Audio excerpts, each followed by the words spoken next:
Good evening, ladies and gentlemen. We'll try that one more time. Good evening, ladies and gentlemen. All right. First and foremost, I want to welcome you to the 12th Annual Athletics Hall of Fame Banquet, the second year that we do this event here at the Catherine Forbes Clark Convocation Athletics Center. Those of you who were with us last year, I want to welcome you back, and I want to congratulate all the folks from UMass for presenting this place in such a way that shows who we are, because this is a classy night just by the core and how the room is set up. So please give them a big round of applause. My name is Jose Masso, and tonight I have the honor and pleasure of serving as your Master of Ceremonies. And in so doing, I want to let you know how honored I am and such a pleasure, because this is one of those special moments and nights for me. And in your presence, I take my hat off and bow, congratulating the honorees and at the same time thanking all of you.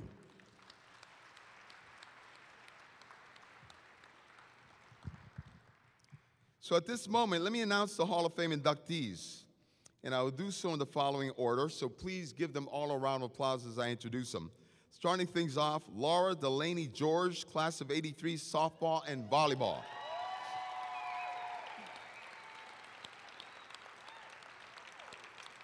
Brian Baharian, class of '97, men's lacrosse.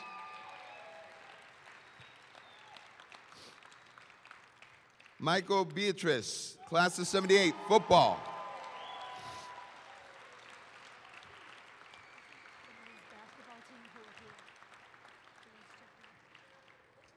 Robert Ferraro, class of '95, football.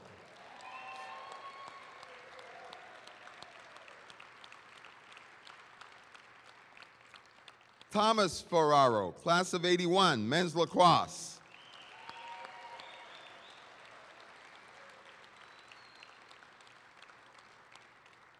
William Poehler, class of 1970, men's basketball.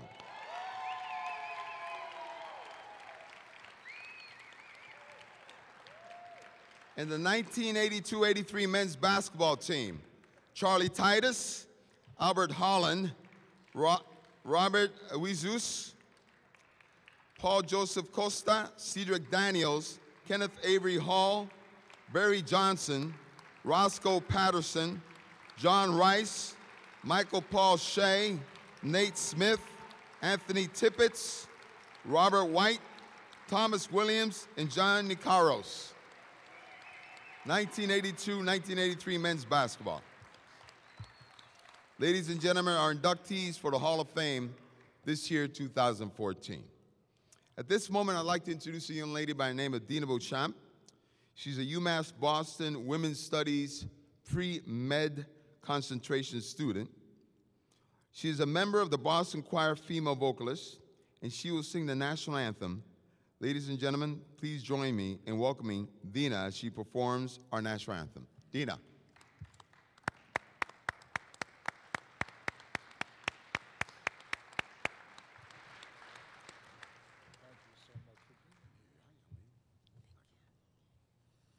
Oh, say, can you see by the dawn's early light what so proudly we hailed at the twilight's last gleaming, whose broad stripes and bright stars through the perilous fight o'er the ramparts we watched were so gallantly streaming, and the rockets regular, the bombs bursting in air, gave proof to the night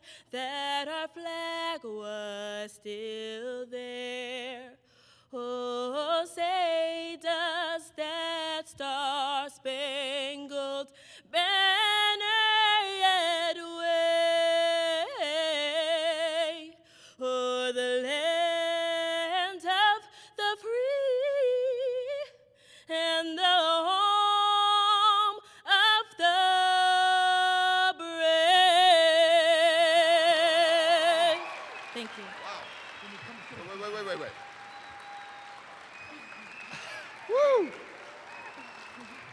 goosebumps down my back. Dina, let me first, on behalf of all of our guests, thank you. That was a beautiful rendition. You are truly talented. And if you become a doctor, anytime you want to sing on the operating table, I will be there. Congratulations and thank you once again. Dina Moshop, ladies and gentlemen.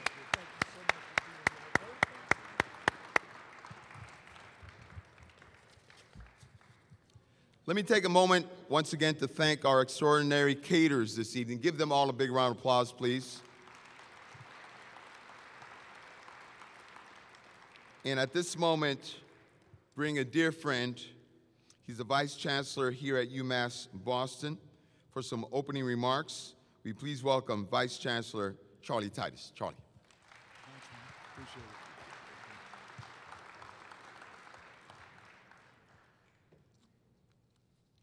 Good evening. Thank you all for being here tonight. Jose, you promised me you were going to get a little taller this year. Yeah, I did. Welcome to our 12th annual Hall of Fame ceremony in the induction for our class of 2014. This is a special time of year for us here at UMass Boston, and a particularly special time of year for me, as I am now in my 40th year on this campus. We're celebrating our 50th anniversary. So for 10 years, the campus was downtown in Park Square. And in 1974, the campus moved here to what was then Columbia Point. It was a landfill, it was a dump site, it was a piece of property that very few people in this city valued. And when we built the campus, all the original buildings on this campus face inward. There were no buildings that had doors on the outside of the perimeter of the campus. And that was the myth and the fears about Columbia Point Housing Project and all the bad things that would happen out here. And in the 40 years I've been on this campus, none of those bad things happened. And one of the things that we've realized is that going into our 50th year, we needed to make this campus more welcoming. So as you enter the campus now, you see a brand new integrated science center. And it has a wing that reaches out towards Columbia Point, which is now Harbor Point. It has another wing that reaches out towards the sea. We want people to feel embraced as they enter the campus. At the rear of the campus is our campus center. On the left side, if you're looking that way, you'll see a brand new academic building going up that's concave to the inside. What you will see shortly on the right side is another academic building going up that is concave. So again, an embracing, welcoming facility that opens to the sea. And what a beautiful campus we have here on this ocean. I think probably one of the most magnificent campus sites in all of New England, and maybe perhaps the country. I don't know, unless you go to California, if you're going to find another campus sitting right at Seaside with the beautiful view of the harbor that this campus has. I'm delighted to see all of you this evening, and I know that you will enjoy this opportunity to reconnect. I hope that you enjoyed our food outside, our caterers. I hope that you got a chance to look at the Interactive Hall of Fame out in the lobby, the Wall of Champions, the All-American Wall, the Honor Roll Wall. All of those new displays were put up with your support. We thank you for that.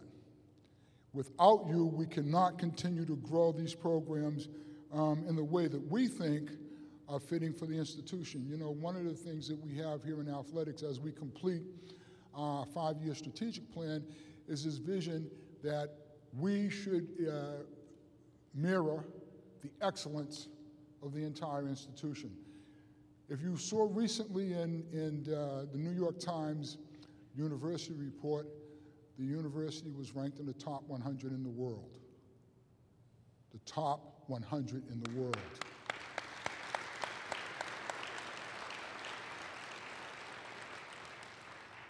We think that our athletic program should reflect that caliber, the same caliber that the university and the same status that our university has grown to.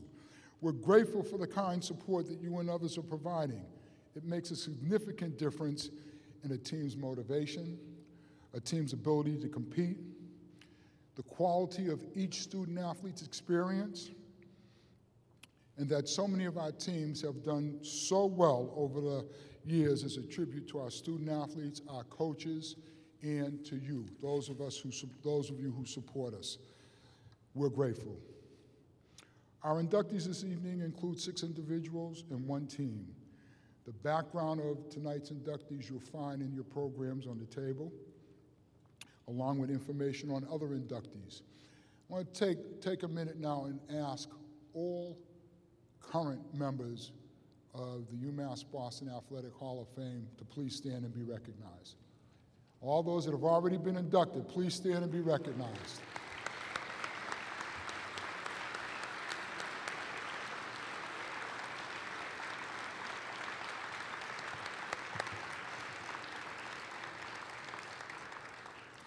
By the time we come to the end of the program later this evening, our Hall of Fame will have 93 individuals and 14 teams. So join me in welcoming William, Michael, Thomas, Robert, Brian, Laura, and the members of the 1982-83 UMass Boston's men's basketball team. You are about to be inducted into a very distinguished and prestigious group, and we're very proud to have you. Congratulations again.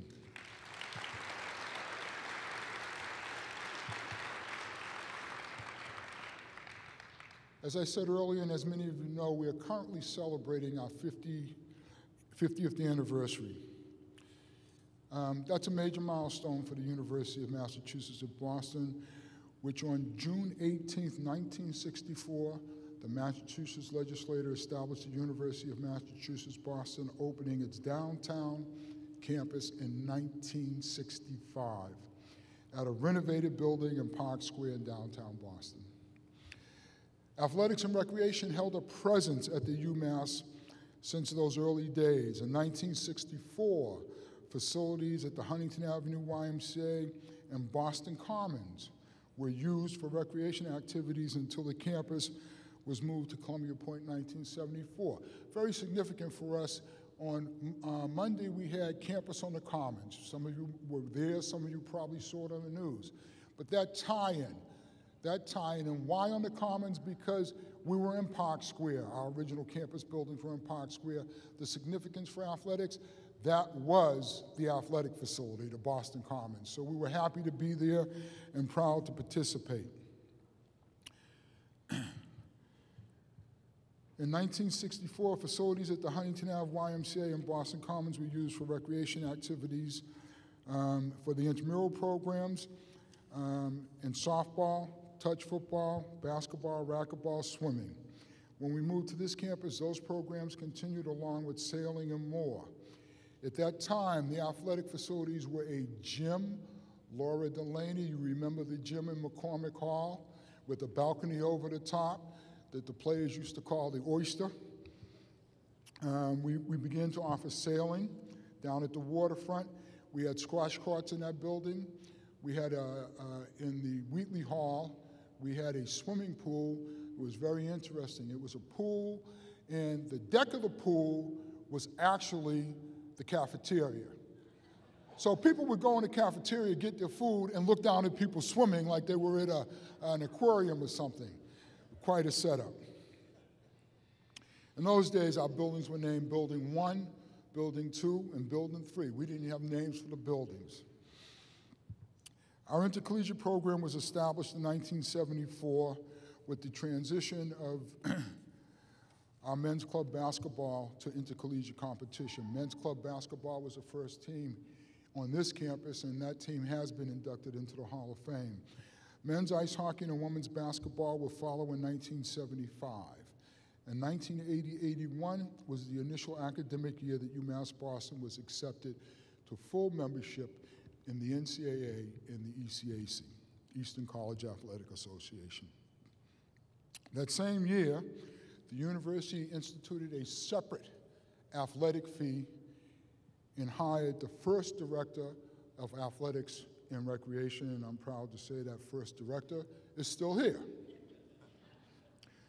This building that we're sitting in, thank you.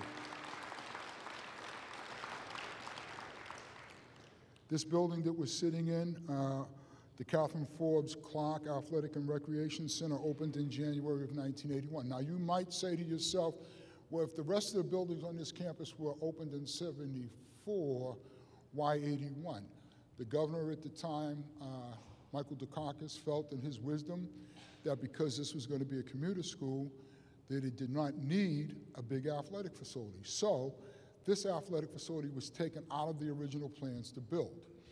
There was a member of the Board of Trustees at that time who thought that that was a shame and felt that it was important that students at this commuter school have the same amenities as students at any other school, and that the community be allowed to use those amenities as well. And that trustee sued the governor and won. That was Catherine Forbes Clark. And because of Kit Clark, Jim Hunt, I know you remember Kit, and Jim was here. You're going to meet Jim a little later on. Jim was here the day that we dedicated this building, and Kit was here that day and talked about the importance of the building and the fact that if this institution was going to survive, it would have to be able to generate revenue and not depend on the state.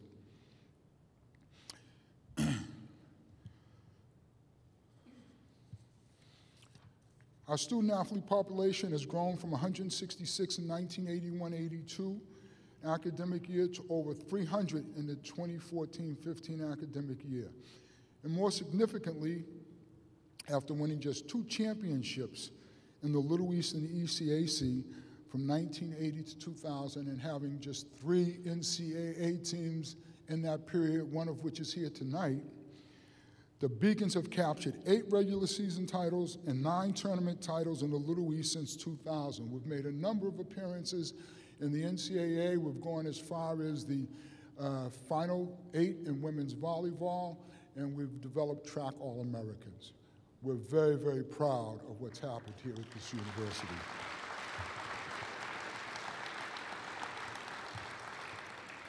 So now, we've become a national and global attraction for student athletes. During the 2014-15 academic year alone, UMass Boston will have student athletes competing from 21 different states in 10 different countries while maintaining our Massachusetts base. Our Hall of Fame induction provides an annual opportunity to recognize and acknowledge key contributors to the history and founding of athletics at UMass Boston. As we honor our inductees tonight, we have a chance to celebrate, reflect, and reaffirm what has made our growth and success possible. I would like to take a moment to send out a very special birthday wish to one of our legendary coaches, Ed Barry. Ed, today, is celebrating his 95th birthday.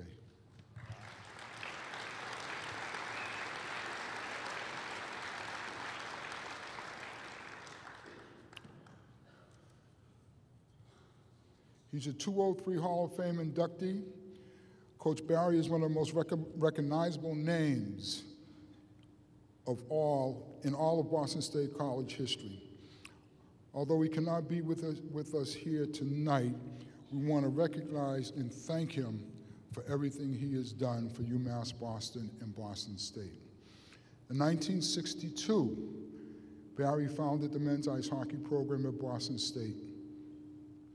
In 1962, and was the school's only head coach for the program, compiling a 210, 247, and 5 record in 20 seasons. There are a multitude of Ed Barry stories that I'm sure people in this room would love to share with you.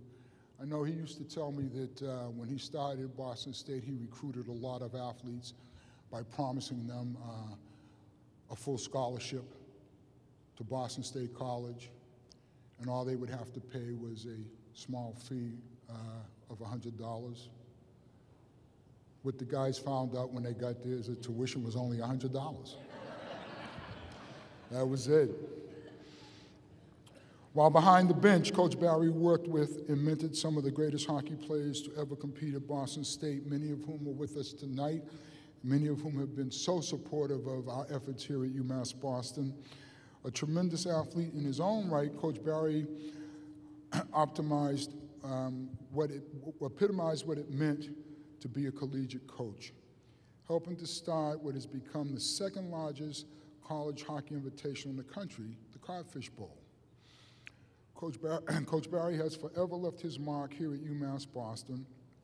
After his coaching career, Barry became UMass Boston's ice rink manager and development coordinator, and from 1982 to 85, as an accomplished golfer, Coach Barry started the golf program at Boston State. He also was instrumental in founding the UMass Boston Golf Classic, which carried his name for a number of years, and which continues to serve as the main fundraiser for the UMass Boston Athletic Department. It's hard, as I think back, to really thank someone like Ed for all that he did. You know, he came here, and Ed is a very unassuming kind of guy, but a very real guy. He tells it like he sees it. He calls it like he sees it. He had a long breadth of experience in athletics when we merged with Boston State. And he came here and really became an important mentor in my athletic career, my athletic life. He knew all of the guys who had been in the field for years, and he was an immense help to me and the things that we had to do here and the things that we tried to do here. So, you know, when you think about a person like that and all that he's meant, it's really hard to completely say thank you in a way that's really, that people can feel it. I guess you guys understand what I'm trying to say. But he's a special person. Again, it's his 95th birthday. I had a note from him here somewhere that I've misplaced, but I will get it and read it before the night's over. With that, I want to congratulate all of our 2014 Hall of Fame inductees. We have a very full evening ahead of us, and so we will move immediately to the agenda. I also want to thank my good and great friend, Jose Masso, who has been our Master of Ceremonies for a number of years. It's always a pleasure to have him here. You guys can listen to him on WBUR 90.9. That's a little commercial for Jose, all right. And before I leave this part of the program, I really want to ask all of the members of our staff in the Division of Athletics, Recreation, Special Programs, and Projects to please stand and be recognized. We have a tremendous team that work very, very hard at what they do. It's a group that I'm extremely proud of, and I am happy to say that I am one of their colleagues. Thank you very much.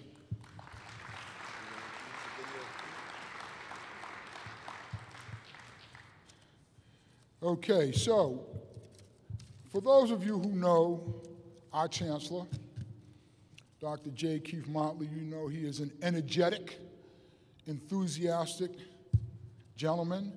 This is, again, one of his favorite events for a number of reasons, not the least of which he was a collegiate athlete. He also was a collegiate coach for 20 years. He understands the importance of athletics on any college campus. And so, you know, I have a regular monthly meeting with him, and for the past 2 or 3 months, the main topic in his head is, tell me about the Hall of Fame. How are we doing? How many people we're going to have? Tell me about the inductees. What am I going to be able to say? You got my script ready. On and on and on. Unfortunately, he had a scheduling conflict and couldn't make it tonight. So the last time I chatted with him, he was real disappointed, and even more so because of not only our inductees, not only because it's its favorite event, but our Shining Beacon Award and our Distinguished Alumni Award of people that he is very fond of and close to. But he does have a message for us. Friends and supporters, thank you so much for joining us for the 12th Annual University of Massachusetts Boston Hall of Fame induction ceremony. I am deeply sorry that I cannot be there tonight in person, but please know that I am feeling just as excited for tonight's ceremony as if I were sitting front row. And I am grateful for your continued support of our athletics division. In UMass Boston Athletics, 2013-2014 was a year of triumphs and successes for coaches and student athletes, many of whom will no doubt be Hall of Famers themselves one day. In the Division of Athletics and Recreation, Special Projects and Programs, thanks to your support, our programs continue to grow. Every year, we lay claim to a number of conference and tournament championships. We began last year's seasons with women's soccer earning their second regular season championship and volleyball winning their fifth straight conference title, as well as taking their third NCAA regional championship in 4 years. We closed out the year with our track and field program earning 5 All-American honors.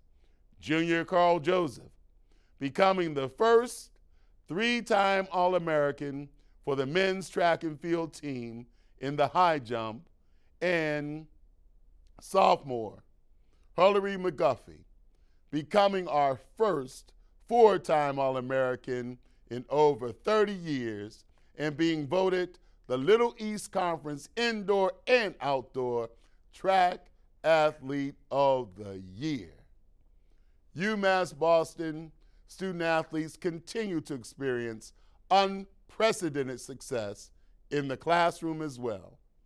During the past academic year, they maintained an average GPA of 2.9, and in 2014-15, they will strive to reach an average GPA of at least 3.0. With a solid foundation of success in place, the division is poised to enter a new and even more sustaining dimension thanks to your generosity, outreach, and caring. We continue to add new staff, which allows our program to grow and provides us with outstanding resources. Fundraising has increased 10% over the 2012-13 season, and we look to alumni, friends, and businesses to help take us to another level of success. As we work to build upon the strengths of the UMass Boston Athletics legacy, our plans include establishing endowed funds for athletics, establishing an athletics and recreational goal within the university campaign fundraising structure, establishing planned gifts for athletics, and establishing a fundraising plan for new athletic facilities and renovations. I am so grateful for your continued support and what we have accomplished together and will accomplish. I'd like to acknowledge the current members of the University of Massachusetts Boston Hall of Fame. Their contributions ensure that our history and traditions will inform and guide UMass Boston athletics for years to come. And finally, to the new class of inductees, welcome to the Hall of Fame. You are in great company, and I offer my special congratulations to the recipients of the Distinguished Alumnus and Shining Beacon Awards. We appreciate you, we thank you, and with tonight's ceremonies, we honor each and every one of you as we celebrate the 50th anniversary of the University of Massachusetts Boston. Thank you again for your support. You know, I can assure you it's not often that you get a university chancellor or president who gets down into the weeds of the athletic program the way that our chancellor does. Some administrators would feel threatened by it. I welcome it. I embrace his involvement. He has been an unbelievable supporter of this athletic division and has provided the resources and the support that have allowed us to grow. One of the next things that you will see beginning this fall will be a brand new baseball complex that we've been working on, and finally it's coming into fruition in partnership with BC High. We've raised over $6.2 million to build that complex. And again, the chancellor has been very supportive of that. So now, we want to talk about our Distinguished Alum Award recipient this evening. This award is conferred by the university and the Department of Athletics to honor a graduate of UMass Boston who has attained a high degree of distinction in his or her career and has compiled a record of great service to the community, including advocacy on behalf of sports and recreation.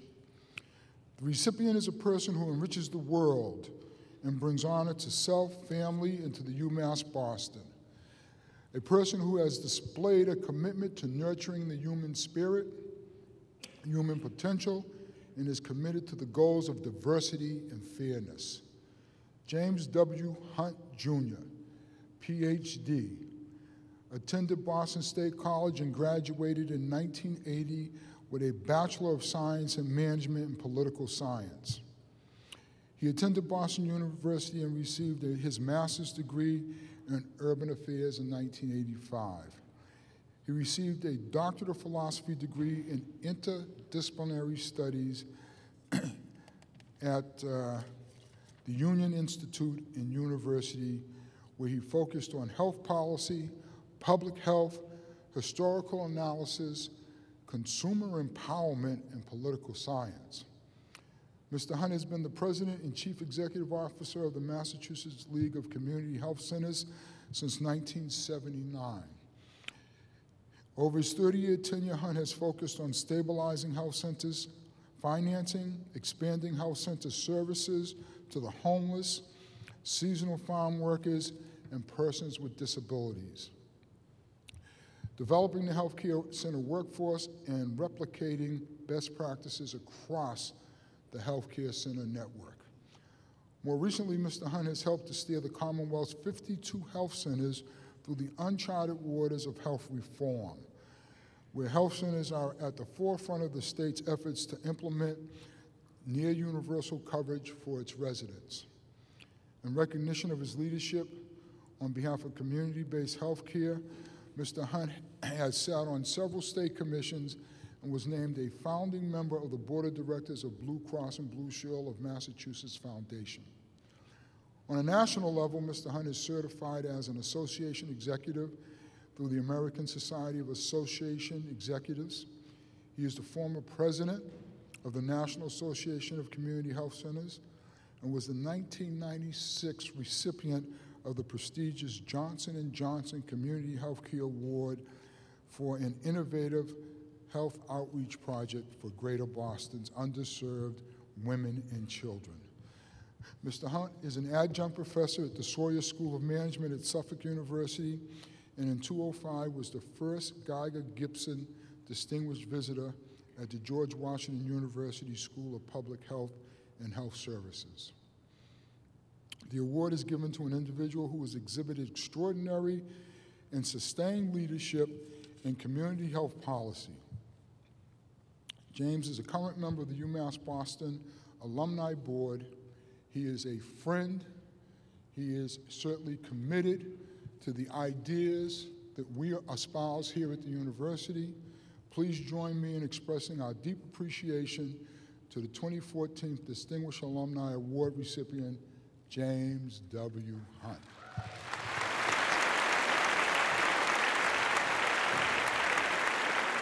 Wow, with that kind of introduction, my father, dear departed father, would have loved that, and my mother would have believed it. But those are kind words for a very special honor. As a longtime champion of UMass and a son of Dorchester, originally from Dorchester, still from Dorchester, and in the group called Dorchester by Choice, And as a graduate of this university, celebrating now 50 wonderful years of academic excellence, I am very privileged and honored to receive this award. Charlie said that I served on the alumni board of directors, and so many of those board members are so much distinguished themselves. Some of them are here tonight, but I thank them for all their support and the staff of the university who have taught me about the importance of giving back, so much engendered in my family. My wife is here, Jean Hunt, and although she is a triple Husky, she is also a graduate and a current student in the OLLI program here at UMass, and a strong supporter of all the work that is done daily on this peninsula. My youngest son has given us the privilege of being elected as the state representative from the adjoining district, the 13th Suffolk District, taking the place of Martin Walsh, a lifelong goal, and Daniel's here as well. As we say, we finally have a Hunt in the house. Joins Jim Collins' son, Nick Collins, as state representatives representing the waterfront and especially the work of this university. I've worked with Keith Motley on his vision and commitment to recreate this campus and to invest in the community around it. His leadership is recognized throughout the Commonwealth, and his enthusiasm is unsurpassed as the university celebrates this milestone. The academic program and the athletic program of UMass has its roots here in Dorchester, too. Charlie is a legend in this community, a friend and mentor of mine from my early days who taught me that it's better to seek education than to try to basically make the team. And a few years ago, when Charlie speaks about his commitment to the university, he and I were asked to serve on the strategic planning committee that made this 50-year master plan come to reality. And I remember vividly this one morning, and this is just one out-of-school story on Charlie, that we were being enhanced and waltzed around the campus plan by these architects, international folks who were social planners looking at the future, and this embracement strategy that Charlie's already told you about. But it was very pointed and interesting. And when it came to the Q&A, he said, but it's really important to be able to get a kid into this university. And I remember Charlie saying that and bringing back to light the importance of this university and this campus. In 1972, I was president of the Pope's Hill Neighborhood Association, the adjoining neighborhood association to the Columbia Savin Hill Neighborhood Association that had as its president Catherine Kit Clark, the lone Republican in Ward 13, elected by her Democratic neighbors to be head of Columbia Point and Columbia Savin Hill Civic Association. Kit was something else. I stood with her on this very spot in 1981, demanding and assuring that this university and campus, and Charlie has already told us this, would be responsive not only to the community, but to those who were athletic in their nature and athletic in their promise so that they could fulfill their dreams. And it was Kit Clark that basically provided that enthusiasm that Charlie has told us. Right here on this spot, wouldn't she be proud today, Charlie? Wouldn't she be proud?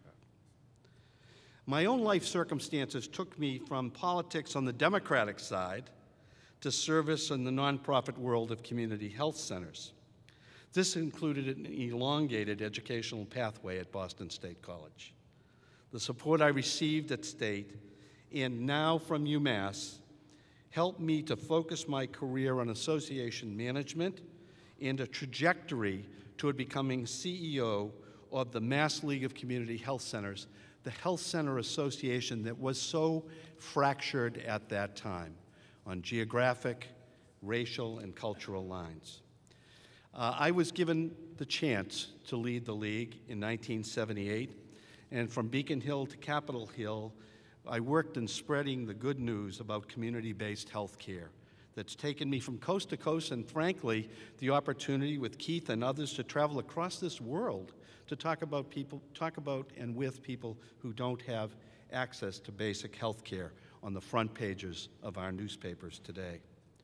It's interesting to know and important to calculate that the first community health center in this nation was also located on this peninsula at Columbia Point. And in 1965, in December, Jack Geiger and Count Gibson from Tufts University Medical Center helped to open the Columbia Point Health Center, where people could receive care regardless of their ability to pay, regardless of their language, and regardless of their ability to seek care without assistance from others, much like this university's legacy. So 50 years later, what have we got in Massachusetts? We serve 875,000 people here in Massachusetts in 50 community health centers that have 300 access points. 23 million people across this nation have the medical home of a community health center. So where once we were providers of last resort, we're now the medical home of choice for millions of Americans and 875,000, 1 out of every 8 in Massachusetts. So we've grown in our experience, and I've grown in my association work through the help of Boston State and UMass Boston. So as being a member of the Alumni Board, it's a great privilege for me to try to give back and to work with the Alumni Association to try to raise those levels of donors to the university so that we can achieve status as one of the top universities in alumni giving back. Keith's enthusiasm comes forth even through video, doesn't it? And he's got a magical gift that endears him to community and political leaders alike. It comes through on videos, and it comes through in the face-to-face, and it comes through in his everyday context. As Senator Kennedy was fond of saying, the best is yet to come. And I know the best is yet to come for our university and for the beacons of light that you shine across all of Dorchester and this city. I want to close by thanking you once again for this honor, and want to offer my sincere congratulations to all the inductees and to the 1982-83 men's basketball team. I'm with you. As Keith would say, I'll watch your back, you watch mine. Thank you very much.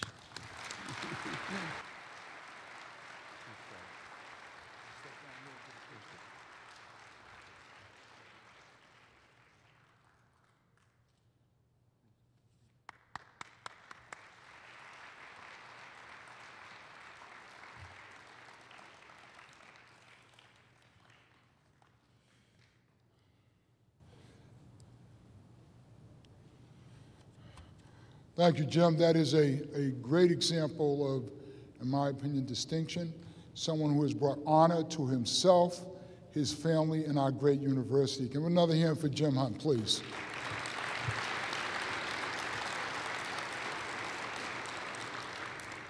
Now, I know Garen and his team might get a little upset with me. They're the ones who made tonight happen. But I'm going to take a liberty here, Garen, and I'm going to go off script for a minute. I want to share with you the letter that Coach Barry sent me today. I also want to give a gift to Coach Barry on his 95th birthday. He's not able to be with us tonight. He would love to have been here. He certainly has his challenges at 95 years of age. So we're going to send him a little gift in a minute. Dear Charlie, I am unable to be with you tonight.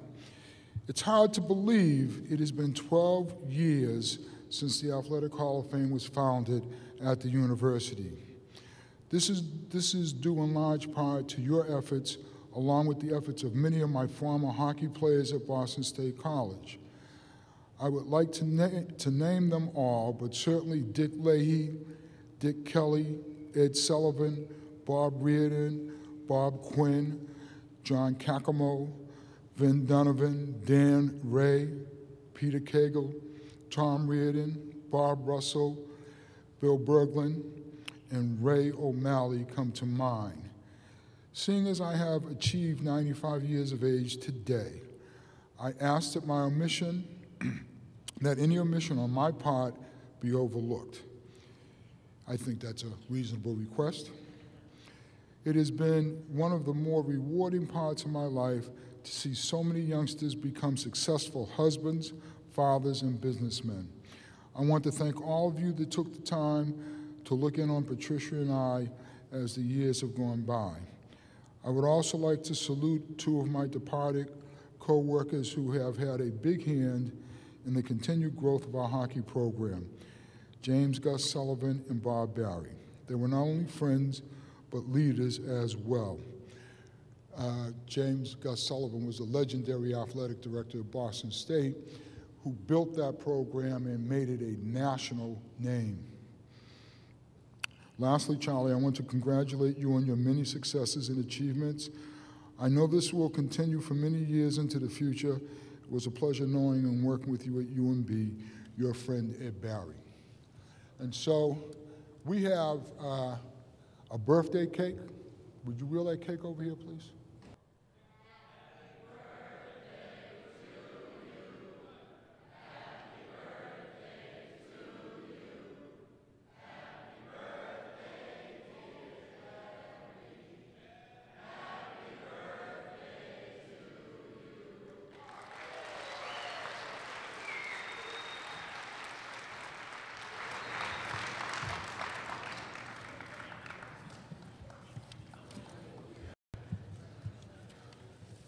Thank you very much. We will send that video to Coach, and I'm sure he'll get a kick out of it. Okay, now, our Shining Beacon Award. This is a real favorite.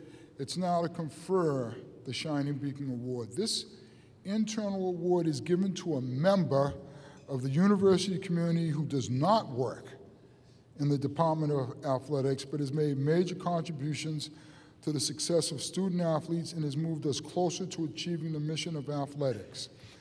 We give this award to show our great appreciation for the continuing effort and support of the many people on campus who help further the causes of athletics and recreation. Each year, one of the inspiring moments of the Hall of Fame celebration is presentation of the Shining Beacon Award. The award is also our way of shining the spotlight on an individual whose contributions have been especially distinguished and who exemplifies the values we strive to uphold and our way of acknowledging all of the dedicated activity undertaken by the many hands that makes our program succeed and thrive.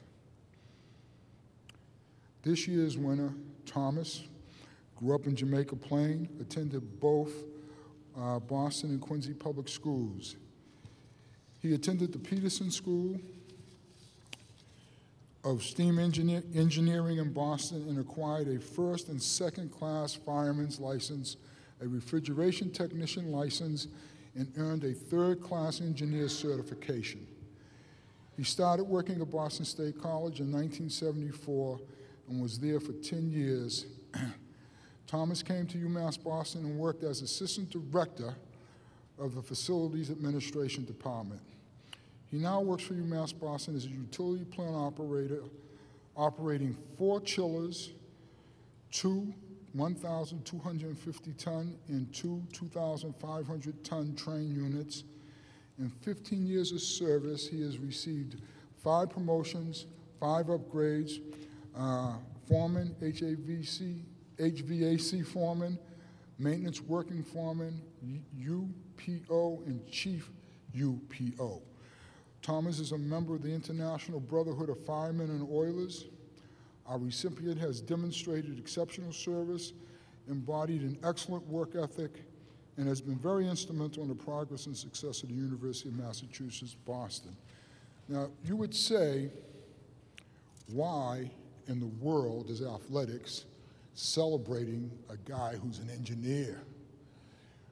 We run in this building a hockey rink that is extensively used not only by our varsity teams, our intramural programs, community programs. It's a revenue generator for us. We're operating on systems that were put in here in 1981. And how Tommy keeps those systems running the way that he does is an absolute amazing feat in our estimation. Here's a guy If we call him at 11 o'clock at night and say that the chiller's broke, he's here at 11:15 fixing it. He understands the importance of keeping this facility running. We'll call him at 10 o'clock at night trying to finish a basketball game and tell him, you know, they put overhead units in this place. So one of them's broke, the pan's leaking, Tommy's here within 15 minutes. Sometimes I think that he's hiding around the corner, knowing we're gonna call him, but he's here, and he gets it done. Never complains. Every time I see Tommy, there's a smile on his face. Please forgive me, Tommy, one of those corny jokes coming out of his mouth. But he is a mainstay for this university, and he has been critical to our operation in athletics. I think that he is more than deserving and probably should have been a candidate for this quite some time ago. So I thank Tommy. I appreciate his work, as does our whole division. I'd like to also recognize Tom's wife, Sandy, who's here. Sandy, could you stand and be recognized with us, Sandy?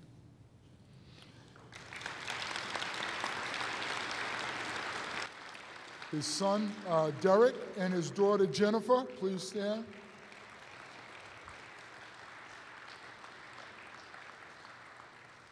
So it's important to us to say thank you not only to Tommy, but to his family for allowing us the use of their husband and father in so many off hours and so many odd hours. We appreciate your patience and understanding. And Tommy, we thank you very much. Tommy Joyce.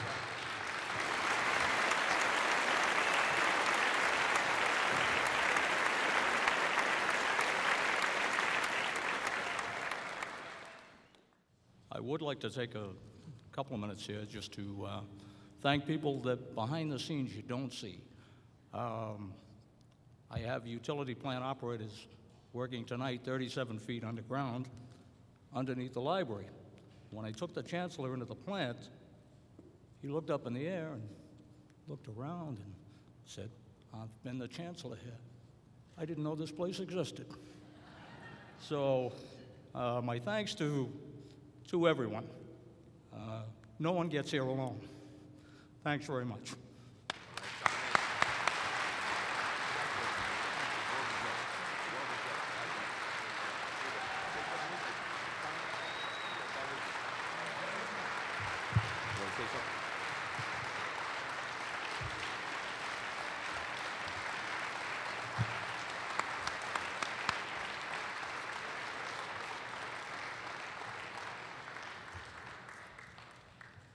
So that pretty much ends my speaking part tonight. I guess you guys are saying, great, get him out of there. Before I turn it over to Jose, I have been negligent. And so I want to correct my negligence and introduce my lovely wife, Paula Titus.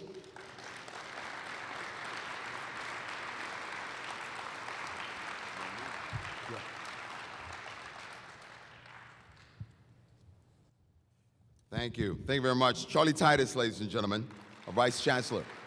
Thank you, Charlie. So let me just take a quick minute before I introduce Laura, Brian, Michael, Robert, Thomas, William, and the 1982-83 men's basketball team, our inductees to the 2014 Athletics Hall of Fame. Putting in context this evening, and when we speak about engaging the way we are engaging as a community tonight.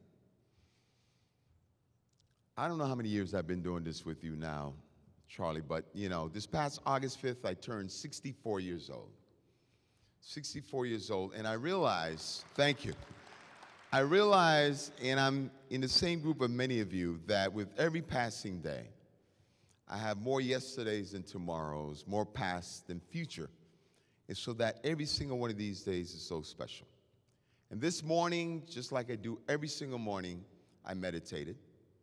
And during my meditation and my prayers, I ask that whatever I do, whatever I say, whatever I think, whatever I feel, be in sync. That's part of my meditation. Whatever I do, whatever I feel, whatever I think, whatever I say, be in sync. And throughout my meditation, I also ask through my prayers that I might be able to join other enlightened men and women, such as all of you in this room, so that we can make a difference in future generations so that they can be healthy. Healthy physically, but also healthy spiritually, financially, culturally, socially, intellectually. And last, I ask, in closing my meditation and prayers, that whatever happiness I receive during the day, whatever it might be, not be as a consequence of somebody else's misery. I share that with you because as I was reading the bios of the men and women that we are about to induct today, I was reading about their athletic achievements, but behind the athletic achievements, I can imagine and only accept the fact that we have an august group of men and women who are not only successful as athletes, but great as men and women. And that's what makes this evening so special. So I want to start this evening by welcoming and asking you to join me. Laura Delaney George, class of 1983, softball and volleyball. She becomes, come on, Laura. She becomes the first softball and volleyball dual athlete, come on up here, to earn a place in this prestigious Hall of Fame. On the softball field, she was one of the most dominant pitchers of her era, currently ranked in the top 10 in complete games with 29. At one time, she stood as the program leader in innings pitched with 205. Her 7 wins in a season stood as the program best for nearly a decade. While her 17 career wins has her tied for 4th all-time, her 164 strikeouts are 3rd most in program history, as she was the first player in school history to reach the 100 career strikeout plateau. Give her a big round of applause for that. Her 5.60 strikeouts per 7 innings pitched still stands as the program's best mark. On her hardwood, Delaney played a major part in helping the Beacons to the first double-digit win season in 1982. In that season, UMass Boston finished with a 14-5 mark under former head coach Mary Ann Sowell. It was also in that year that they made the first ever postseason tournament appearance as they competed in the MAIAW state tournament. A member of the first UMass Boston softball and volleyball varsity programs, we congratulate Laura for outstanding accomplishments and this year her induction in the 2014 University of Massachusetts Boston Hall of Fame. Ladies and gentlemen, please welcome her once again with a big round of applause, Laura Delaney George.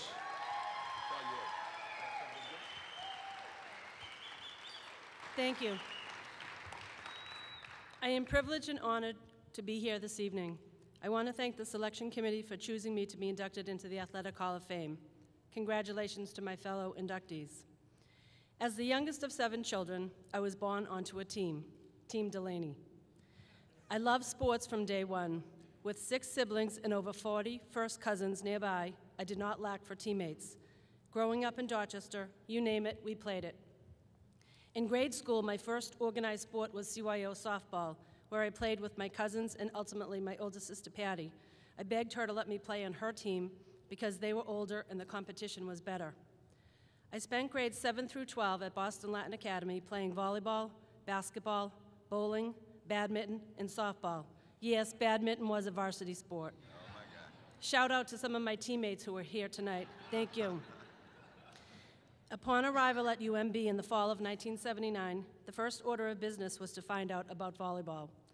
I found my way to the athletic department where I met Charlie Titus, who was busy building the athletic programs.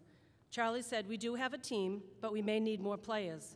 I ventured out with others to recruit anyone who showed the slightest interest in playing. We got so good at recruiting that when we played home games, we recruited, let's just say, some larger-sized fans to sit at the bottom of our volleyball poles to keep our nets from sagging. Knowing what it took to keep volleyball going, I worked with friends to ensure we would field a softball team in the spring. Yes, more corridor recruiting. That first year, I was settled into my 2 sports, and of course, academics. Years 2 through 4 just got better at UMB. The athletic department grew, and athletics moved to the brand new Clark Center, where the volleyball poles screwed into the floor and the nets were actually straight. My teammates and I thought we had died and gone to heaven. Our fan base was happy too. As my first year at UMB ended, unbeknownst to me at the time, I met my husband of 30 years, Chuck George. There you go. All right. He was a player coach on a men's softball team and invited me to play, the caveat being I would be the only female pitcher and player in a men's league in Boston. I think most of my teammates embraced the idea. I know Billy Poehler did. But my opponents complained to the league that I did not belong. Chuck defended my right to play, and City Hall agreed. I pitched in a league that did not quite accept me because no one wanted to get struck out by a female. Around the same time, I also played in another men's league with my brothers. The opposing teammates frowned, but their voices were mostly stymied because nobody wanted to mess with my brothers.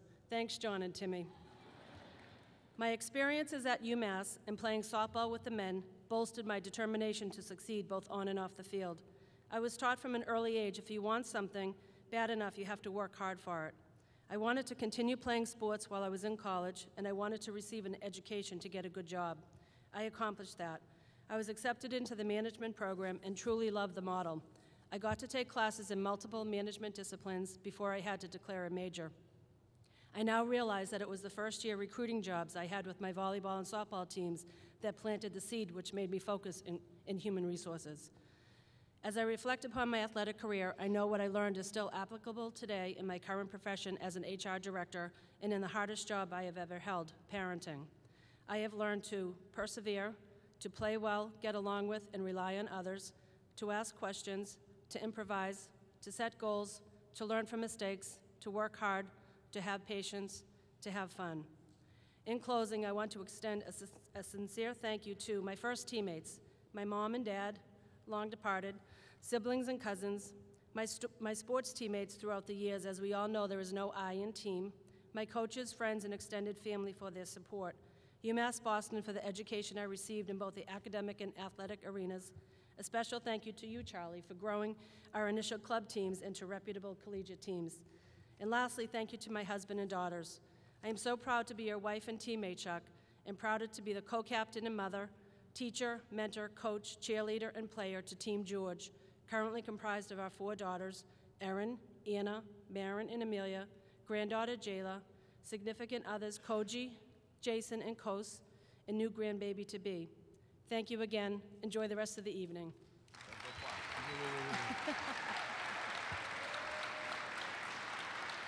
You know, thank you. Give her a hand. Laura was truly a pioneer on this campus.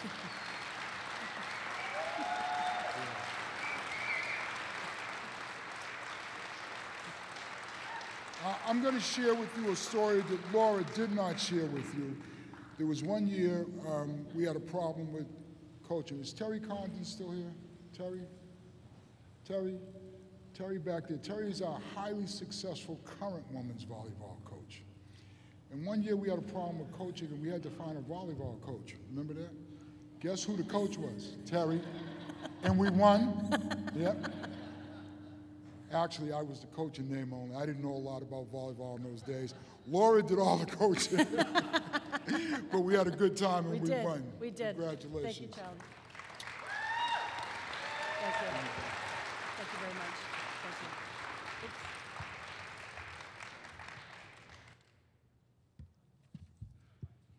you. As we take the photo with Laura and Charlie, I want to let you know that along with the award, every year we're honored to have Duncan Nelson, UMass Boston Poet Laureate, Associate Professor of English, College of Liberal Arts, here with us. This evening he is not with us, but every awardee will receive, along with their award, a lyric from Duncan as part of their induction ceremony. And I will not read them. I'll let each of you read them when you receive it and get back to your homes. So once again, a big round of applause, please. Laura Delaney George. Congratulations, Team George. Brian Baharian, where are you, my good friend? There he is. Class of 1997 men's lacrosse. One of the most gifted midfielders in program history.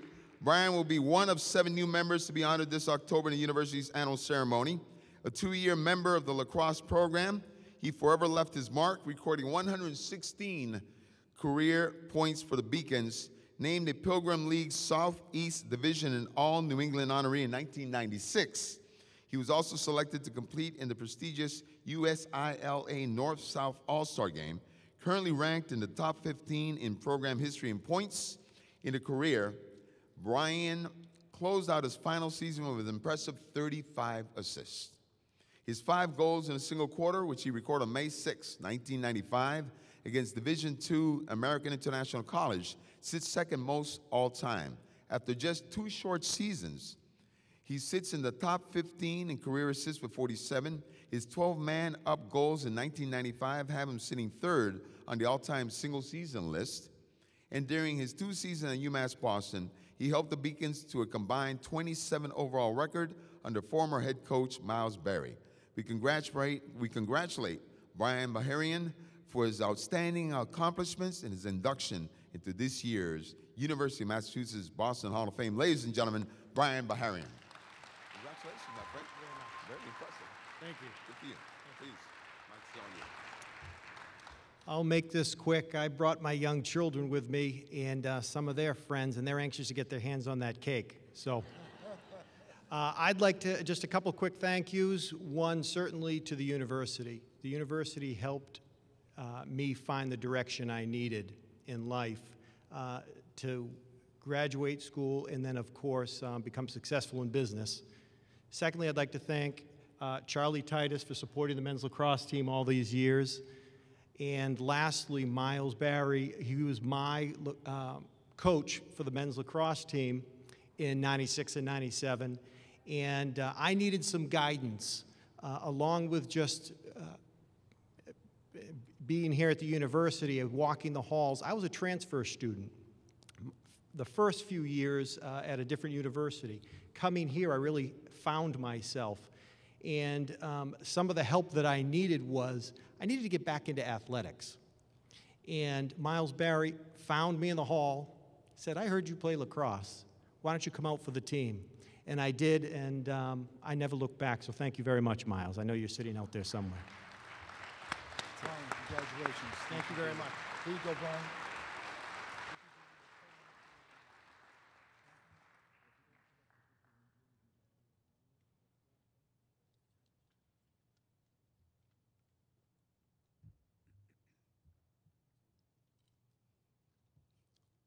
Once again, ladies and gentlemen, Brian Baharian. Congratulations, Brian. It is now my honor to introduce another outstanding student athlete and a great individual, ladies and gentlemen, from the class of 1978 football, Michael Beatrice. Michael, where are you? There you are.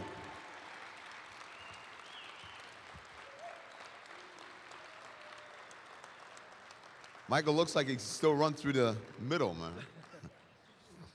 Perhaps one of the most versatile players in Boston State College football history. He was a 2-time tri-captain and was named the most valuable player at the end of the 1975 season. Named a 2-time New England Football Conference honoree, he led the Warriors to the 1975 NEFC title, and it was in that season that he captained a defensive unit that ranked second in the nation in takeaways with 23. He was also named a 2-time EAC Player of the Week for his impressive play. He graduated from Boston State as a career leader in tackles with 272. In addition, he held the program mark for solo tackles in career with 136 and finished the all-time leader in forced fumbles with 17 and fumble recoveries with 8. He also finished amongst the program leaders in career sacks, interceptions, and block pumps. Following his standout 4-year career in which he was a starter at strong side linebacker, he moved his game north of the border to Toronto, Canada. It was there he signed with the Toronto Argonauts of the Canadian Football League. Congratulations to a former professional player, and we congratulate him once again for his outstanding student-athlete accomplishments, his induction this year into the University of Massachusetts Boston Hall of Fame class. Michael, congratulations. Thank you.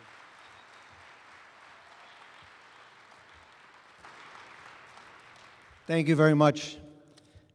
Thank you. I'm deeply honored tonight. I'm extremely honored with this nominee here at UMass Hall of Fame. I'm certainly proud and humbled by this induction, but there's certainly many people that played a big part in making this happen, making this a reality. And I certainly would like to thank, first of all, Chancellor Keith Motley and Vice Chancellor Charlie Titus for the wonderful job they've done coming into this university. And what I saw was much different than my days at Boston State College, our commuter college. The best I could do any day was hopefully I get a good parking spot when I went to school. I certainly would like to thank also all of the work done here by the selection committee, as well as all of the support teams and staff, the directors here at UMass for the wonderful job that they've done. You know, being in the restaurant business and hospitality business, I get to really appreciate when they put wonderful events together. So hopefully, I think everyone enjoyed the food tonight and everything, so that's especially close to my heart. I would like to begin by thanking a few of the people that made this possible for me tonight.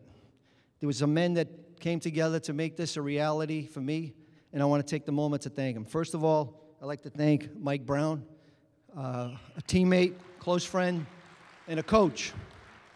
Mike, who presented my nomination to another teammate, James Collins, who supported my nomination, and Jim, with your precision quarterbacking and guidance, you facilitated the process and really handed me off to Richard Kelly. I never had the honor of meeting Richard Kelly actually until tonight, but he did an outstanding job as I spent endless hours on restructuring my past, all of my accomplishments, and really it was a wonderful past to relive my life in the eyes of a piece of paper.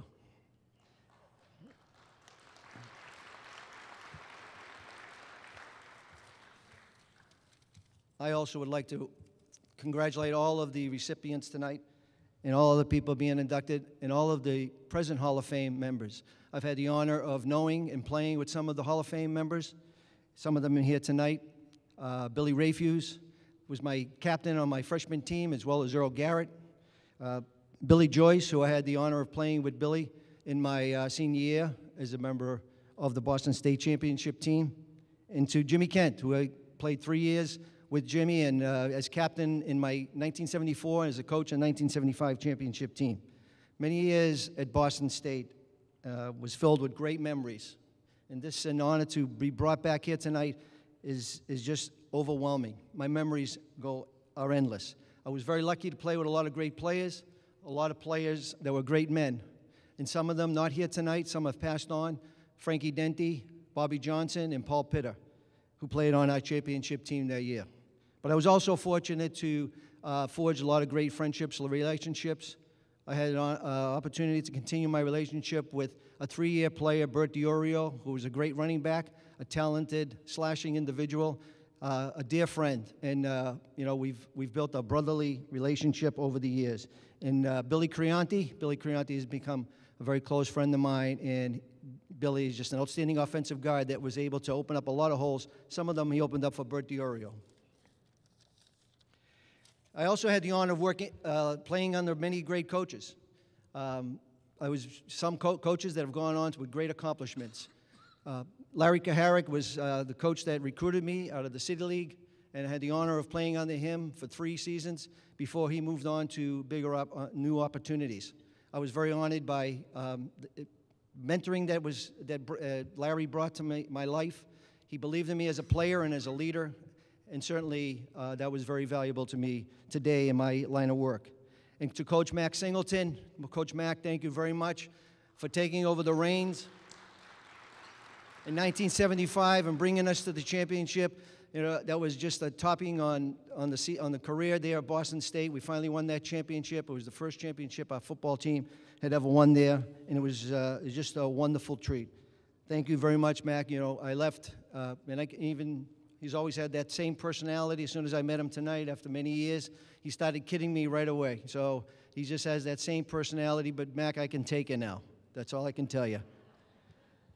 Mac, I can tell you that I learned a lot from you. I was able to stay and play under you for 4 years. The tremendous job that you did and what you left me with as an individual, the mentoring that you did, and I took from you the discipline and the consistency that was needed, and it's really helped me become the man I am today. And to a close friend and a special person, Mike Brown, Mike Brown and I go way back. We've done a lot of things together.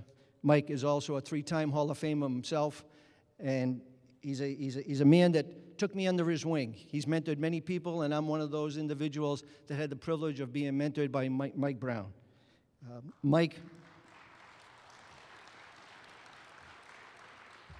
Mike has played a huge part in my life. Goes way back to the days when I was 15 years old, and he coached me in the Babe Ruth League All-Star team. He was a teammate at Boston State as well as a coach, and I used to spend endless days with Mike in my 3 years of teaching in the Boston City department. And Mike and I used to umpire together. We used to coach together. We spent a lot of time together.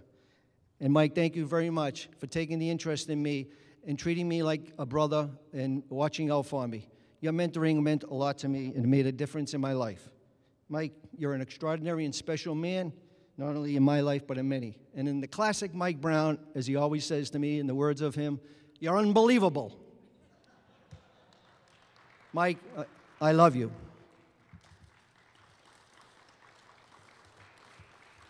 For me, family is so important. I love my family. It's so important to me. It's what the foundation is, it's what drives me. And for me, I've been very lucky to have a great family throughout my life. I've had a great mom and dad who've passed on since then, now, and the great brothers and sisters here tonight to honor this wonderful night I'm having.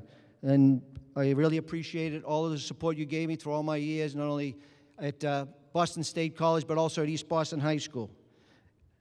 I have always had the fortune to have great family, not only in also my extended family as well.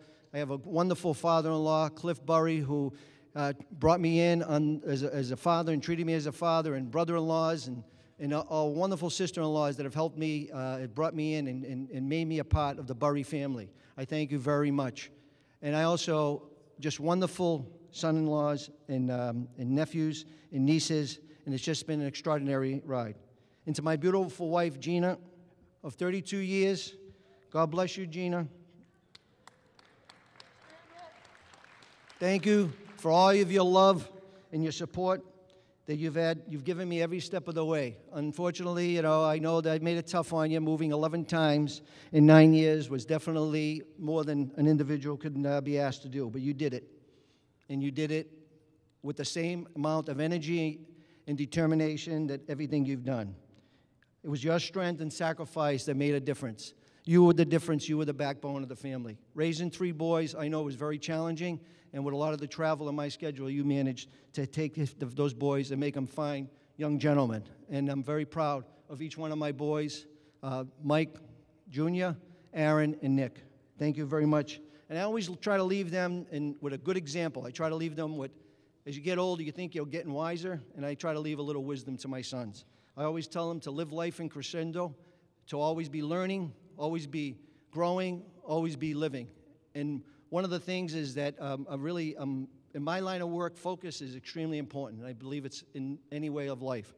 And so I try to tell them all the time to use your energy correctly. And I really believe that energy without focus is dangerous. Energy with focus is very powerful, and it makes things happen. And you can see as an example tonight of what things can be happen. So in closing, I stand here before you a very grateful man. A dream that I would never imagine could even happen. When I played football at Boston State College, I played because I loved football. I played because I wanted to be with players that had the same desire to win and succeed. And to have this honor tonight, I feel very, very blessed. I want to thank you for bringing me back to the days that I loved. It was an awesome experience at Boston State as a student and as an athlete. I met some wonderful people. I enjoyed my experience, and I can tell you, through my education, I spend a lot of times working with individuals in the boardrooms and the businesses that I run, people from places that you're probably familiar with, like Duke and Stanford and Harvard and Yale, and they ain't got nothing on us here at UMass Boston and in Boston State College. Because I believe it's not where you start, but how you finish.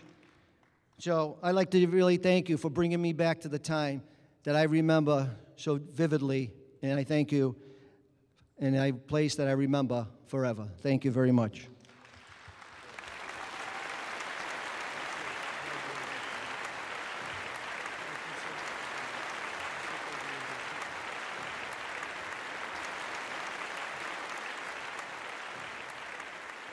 Michael Beatrice.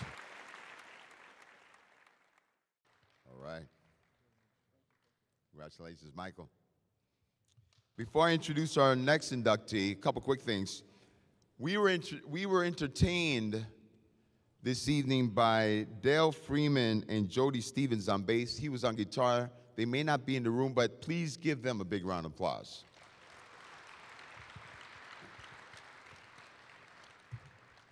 And to Michael's family, to his sons, Michael was reading from handwritten notes. They weren't typed, they were handwritten.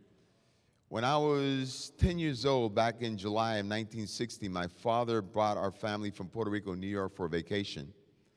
Went to see my first Major League Baseball game, the New York Yankees against the old Washington Senators. Whitey Ford was the pitcher. Mickey Mantle hit an inside the ballpark home run. The next day he hit two more. Roger Maris hit a few. That was the 1961 Yankees.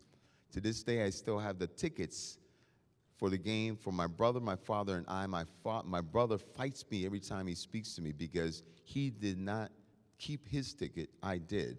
So I have the program and those tickets. And I share that with Michael's family because those handwritten notes, trust me, you will read them and read them and read them again because it's your father writing in his own words. So trust me, one of you three, go for it.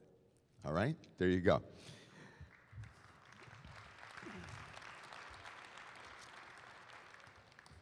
Robert Ferraro, where are you? There he is. 1995 football. Two-time team captain. Robert demonstrated every single season he was able to play a variety of positions for the Beacons. When the program ended in 2000, Robert remained the all-time leader in interceptions, punt returns, and punts. He also led the 1992 defense to the second-best national ranking and finished third all-time in tackles. On special teams, Robert recorded the third-longest punt return for a touchdown in school history. His standout play made him an easy candidate for all-conference selection, and he was named a second-team NEFC defensive back and punter in 1990. In 91 and 92, he was named a first-team honoree. It was also in the 92 season that he earned regional recognition as he was named Associated Press All-New England defensive back. Robert was one of the most athletic defensive backs in the history of the football program, and tonight we congratulate Robert Ferraro on his outstanding accomplishments and welcome him as we induct him into the 2014 University of Massachusetts Boston Hall of Fame. Ladies and gentlemen, Robert Ferraro.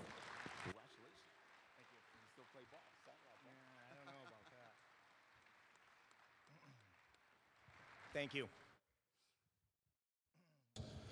And bringing the Beacons to many successes on the field.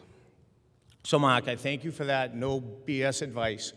And playing with you is something I will have forever. I'd like to thank my mother, God rest her soul. When I was first eligible to sign up for Pop Warner football, she put me in line a year early because she was so excited to have another son to play the sport. She said something to this effect: "Son, football is like life. You will get knocked down, and whether you get up or not remains to be seen." My size left me few options. I had to get up. She attended every game I played and likely understood more about the game than many of my fellow teammates. She would undoubtedly be very proud of this moment, although she had much more grander hopes for me for a Hall of Fame located somewhere in Canton, Ohio. Unfortunately, that was not the result. So thank you, Mom. I miss you and I love you. I also want to thank my father. One does not get to this point without having a very strong work ethic.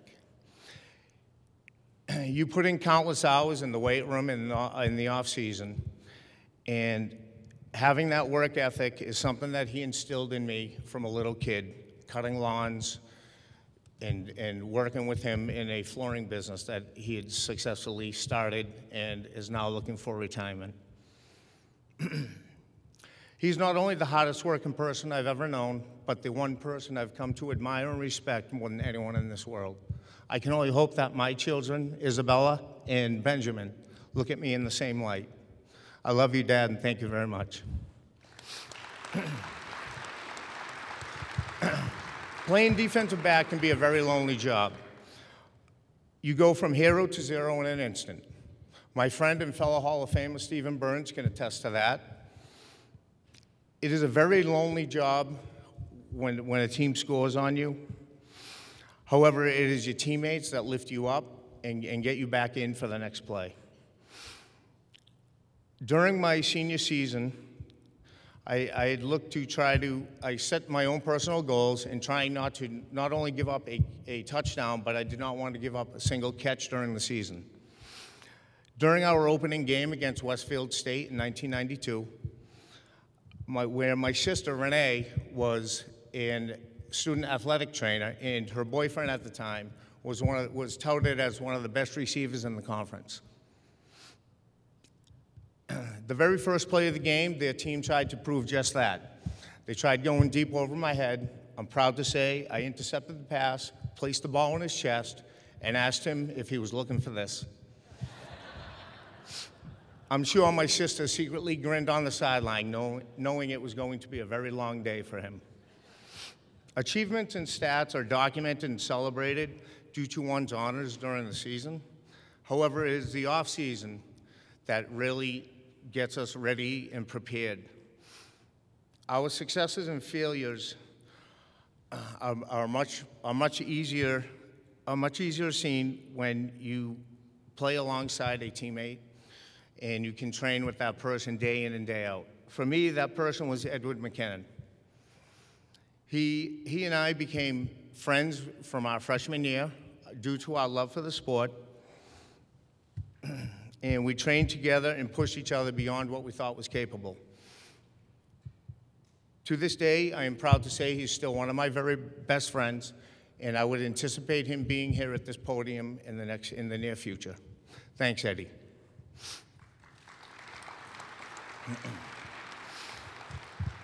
Like many of us, my playing days at UMass are filled with many stories, many which are better served and received in a barroom.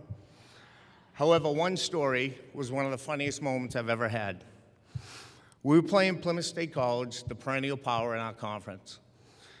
At some point during the fourth quarter, I informed Coach Joyce that I had to come out of the game due to an injury. He yelled for my backup, Paul. Paul took one look at me, looked back at Coach, and said, "Coach, I'm sorry, but it is in my body's best interest to sit this one out." I looked at Coach, Coach looked at me, I get up and went back in. Needless to say, we suffered the worst defeat we've ever been handed, 70-6. I can still hear their band playing the theme song from Animal House. I'd like to thank Coach Jim Kent and all of the coaches for doing what many would consider an impossible job. When you are a commuter school like ours, you never know who is coming back year in and year out. What he and the other coaches did was assemble the best 22 players they had available that season. To us players, UMass Boston became known as Misfit Island.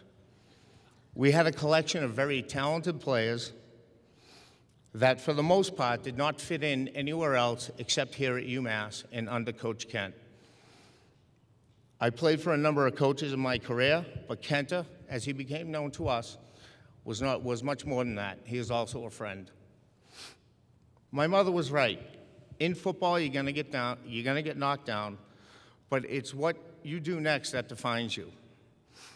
It is a sport that shapes character and teaches you the lifelong lessons of commitment, teamwork, and perseverance in the face of adversity. I was privileged to learn those lessons alongside great teammates. I am proud beyond words and appreciative to be honored here for doing something that I loved. Thank you, not only for this honor, but for the experience of playing football and studying at UMass Boston. Thank you. 6. I can still hear their band playing the theme song from Animal House. I'd like to thank Coach Jim Kent and all of the coaches for doing what many would consider an impossible job. When you are a commuter school like ours, You do not have, you never know who is coming back year in and year out. What he and the other coaches did was assemble the best 22 players they had available that season. To us players, UMass Boston became known as Misfit Island. We had a collection of very talented players that, for the most part, did not fit in anywhere else except here at UMass and under Coach Kent. I played for a number of coaches in my career, but Kenta, as he became known to us, was much more than that. He is also a friend. My mother was right. In football, you're gonna get knocked down, but it's what you do next that defines you. It is a sport that shapes character and teaches you the lifelong lessons of commitment, teamwork, and perseverance in the face of adversity.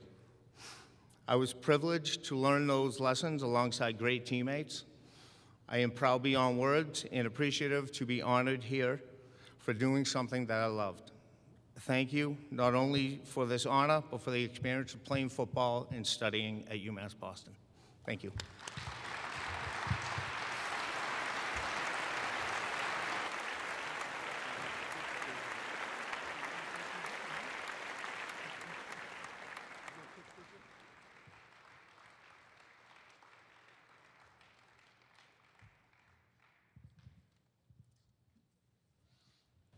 Robert Ferraro, ladies and gentlemen.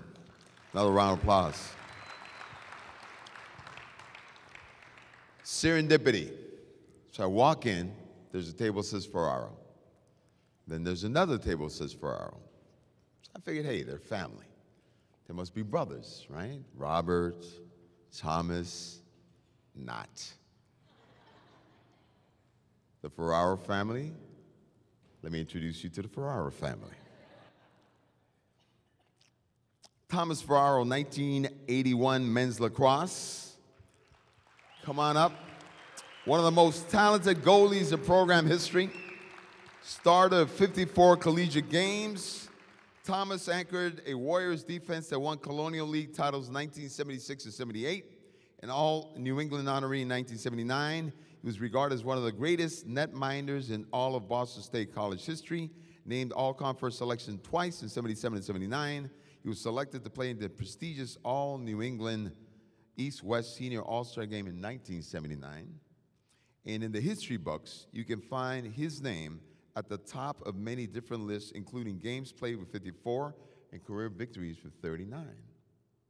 He ended his unbelievable career with a 39-15 record, while his .722 career winning percentage was the standard at Boston State College following his graduation.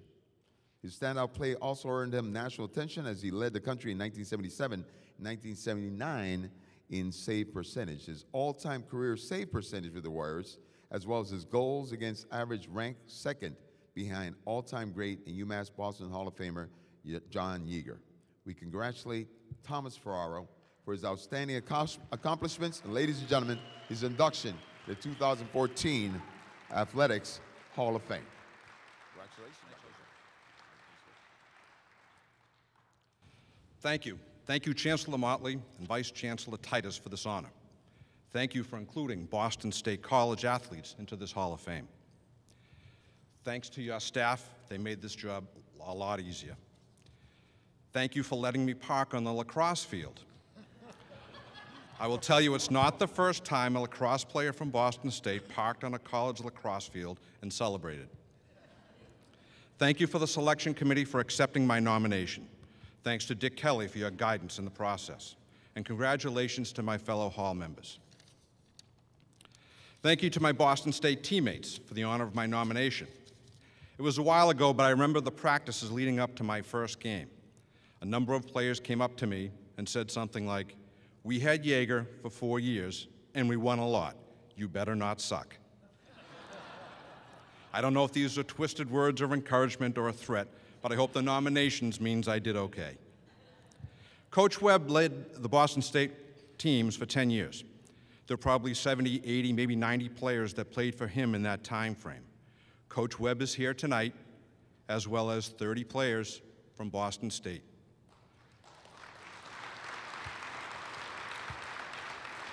They're here supporting me, but they're here supporting all of the members of the Hall of Fame. We were Webb warriors. Rule number 1, we practice at 100%.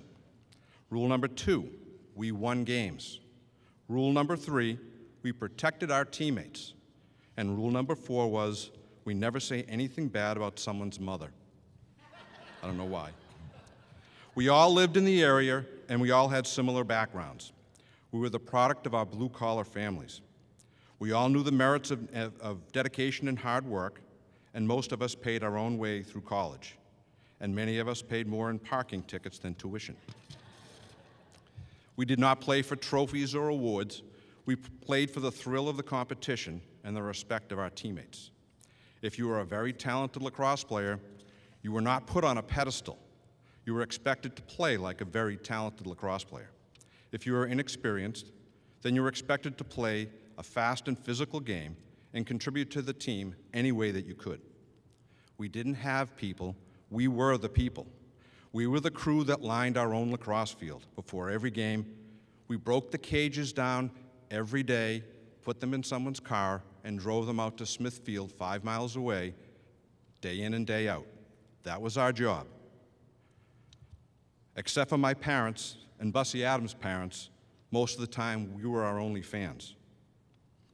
I'd like to thank my wife and my 3 kids, Caitlin, Tommy, and Megan. You inspire me to work hard to be a better father and husband. You obviously weren't there when I played lacrosse, but for me, this Hall of Fame is like winning a lottery, and I want you to share in the moment. I hope you find your winning ticket someday. Thank you to my older brothers, Bob and Rich, another Bob Ferraro, for insisting that I play lacrosse instead of baseball. They say baseball is a better game without me.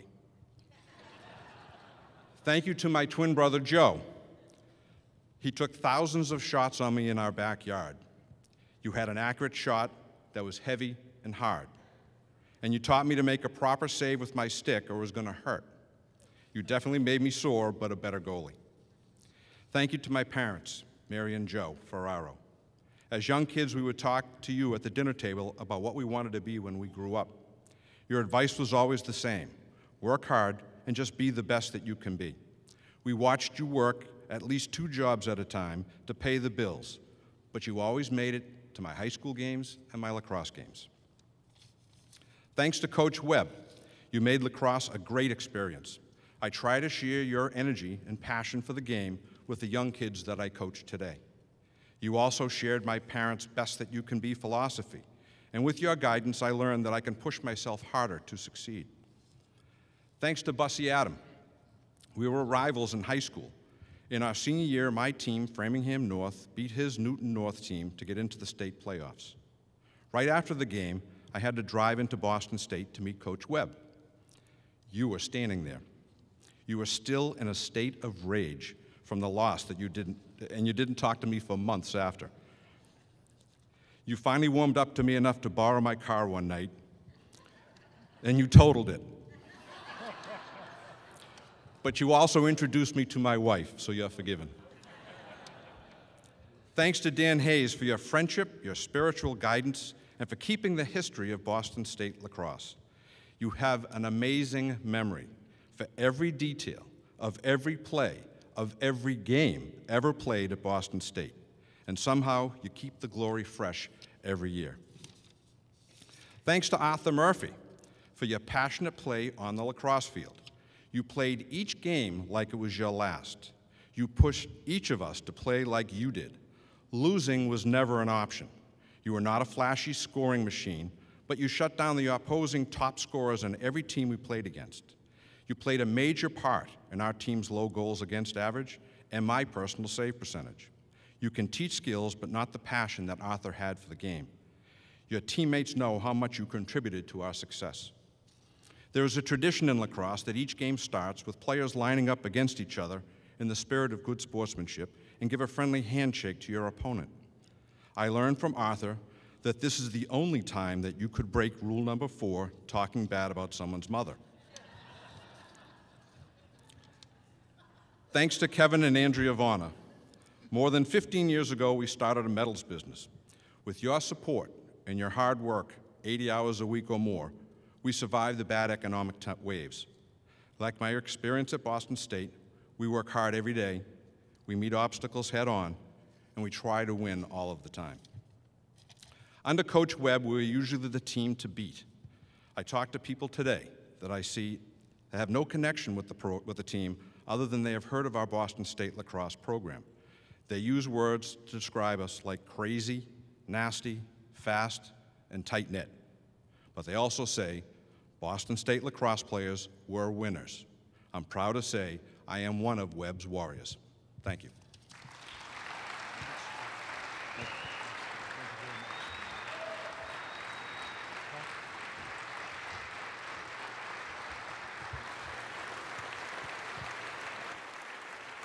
Thomas Ferraro.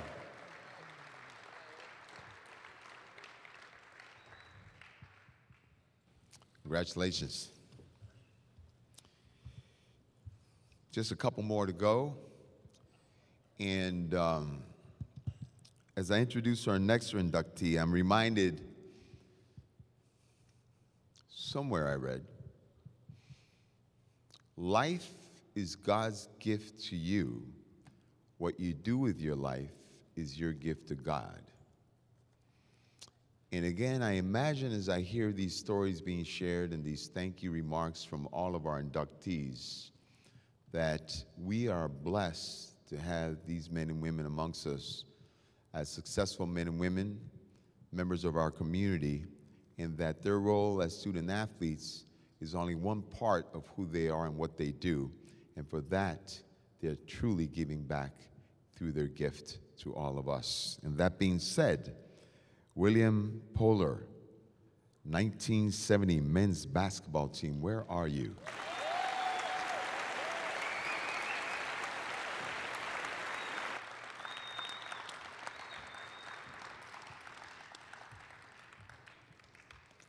An all NESCAC honoree and team captain as a senior, William will be one of the 7 new members who's been inducted tonight. And he was named a 3-time ECAC Player of the Week, garnered all NESCAC honors in his senior season, a member of the 2 Codfish Bowl Tournament Championship teams. He currently has a spot in the UMass Boston Athletics Hall of Fame as a member of the 1966-67 Boston State College men's basketball team, a 4-year starter. He was the Warriors' second best scorer as both a sophomore and junior, recording 16.0 and 12.7 points per game, respectively. During his junior year, he helped the Warriors to a NESCAC title. In his second season at Boston State, he set the record for points in a game by a sophomore with 34 and most free throws made with 12. As a senior, he finished as the Warriors' top shooter, averaging an impressive 18.3 points per game. We congratulate him on outstanding accomplishments and his induction this year to the University of Massachusetts Boston Hall of Fame. Ladies and gentlemen, once again, please welcome our inductee, William Poehler. Thank you. Point of information, I used to be 6'8" when I played basketball. Welcome to everyone. Thanks to the previous speakers, I am honored and humbled to be included in this year's UMass Boston Hall of Fame ceremony. Thanks to the selection committee and Dick Kelly, who spearheaded my nomination. I'm surprised that you didn't have me, the old man, speak first. It was a risk. I'm usually getting ready for bed by now. I want to emphasize to all of the nominees how quickly time goes by. It doesn't seem possible that 44 years have gone by since I last played a game at Boston State. As you can see from my picture in the program, I haven't changed a bit. I was a basketball player from Hamilton Wenham High School, captain and leading scorer. You'll have to take my word for it because there's no video, there's no cell phones, and there's no selfies. A selfie for me used to be when we put our roll of film in, get it developed, and we get it back, and we go, oops, I made a mistake. I took a picture of myself. I was the first in my family to go to college. Quite proud of that. I was recruited by Boston State coach Jungle Jim Luskatoff. For you youngsters, Lusky had been a player for the Boston Celtics from 1956 to 1964. During that time, the Celtics had won 7 championships. His name now hangs from the rafters in the TD Garden. He was an aggressive player and considered the enforcer for the Celtics. Our team was often called the City Boys at away games. Ironic, since I came from Hamilton. Coach Luskatoff encouraged my competitiveness and aggressive style. The low point might have been when my parents drove out to Merrimack and I was ejected from the game before halftime. I wish Coach Luskatoff was here in person for me to express my thanks and appreciation. He was a great teacher and a great motivator. I got a call from the assistant coach, Mo Maloney, the other day, and he reminded me of a story back in 1966-67, and that was the team that was inducted. I was a freshman, and that team was inducted into the Hall of Fame here about 5 or 6 years ago. We were one of the 32 teams to represent the country to go in the NAIAs out in Kansas City. The night before the game started, we were in a big banquet hall like this, and there were 32 big tables set up, and we happened to be number 32. So one at a time, the teams were announced, and these monsters were standing up. And then Lusky went over to myself and to Stevie Carl, who I was taller than, said, "Bill and Steve, why don't you stand on the chair when it's our turn?" So sure enough, Stevie and I stood on the chair, and for about 3 seconds you heard this, whoa, thinking where there's 7'4" people at our table. And then after 3 or 4 seconds, the laughter started. We have so many shared memories. No one gets to receive this honor without the help of teammates.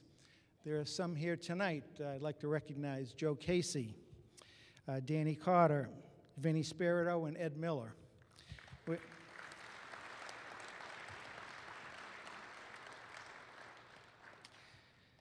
We had a lot of fun playing.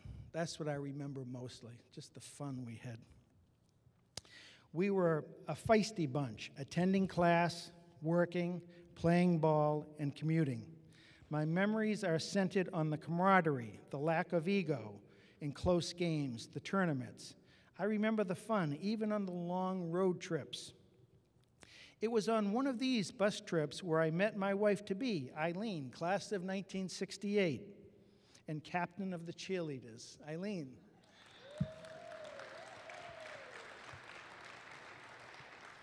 This could be one of those Lifetime movies. We've had a 44-year bus ride together. I think I'm driving the bus, but in reality, I know she drives it. Thanks to the Boston State for my educational opportunities. I later got my master's and taught for 11 years in the Boston Public Schools before working in the financial sales area. I am impressed with the UMass Boston's mission statement and goals. It goes like this: to continue to be a student-centered urban public research university, providing students with opportunities equal to the best. I am proud of my children, Amy and Greg. This is where I was going to talk about Amy, but this was a surprise to me tonight to hear her comments, so I won't say anything about her. But I will say that I'm also very proud of my son, who lives in Sweden with his wife and three great grandchildren to me. And he's an attorney who decided to write a sitcom last year. And it was put on, and he actually starred in it in Sweden, and it was a huge success. And NBC picked it up here over the summer. It's called Welcome to Sweden. And it got picked up again for next year. So in case you missed it this year, you can tune into it next year. Retirement has given me time to visit my children. I also spend time in Florida, where we watch the huge UMass Boston State float go by on St. Patrick's Day. Maybe I'll march next year. A shout out to my grandchildren, Ben, Charlie, Archie, Abel, and Lily, who keep their pop busy. A shout out to my fellow inductee, Laura George, who pitched on our all-male team, but you've already heard that story, so I should have just crossed this out. A shout out to two other Boston State College cheerleaders, Claire Regan and Marcia Rubino. Could you please stand? Maybe you could join my wife Eileen and do a couple backflips and come up here and maybe do one more pyramid for the group here. And lastly, a shout out to my brother-in-law, Steve Milmore, who's sitting at the table also. As a kid of 12 years old, he came to all the home games for 4 years. And he actually held up a sign when I scored my 1,000th point. So I'll always remember that, Steve. Thank you. Thanks again for this honor. Thanks again for all this attention. Years of health and happiness to all of us. Thank you.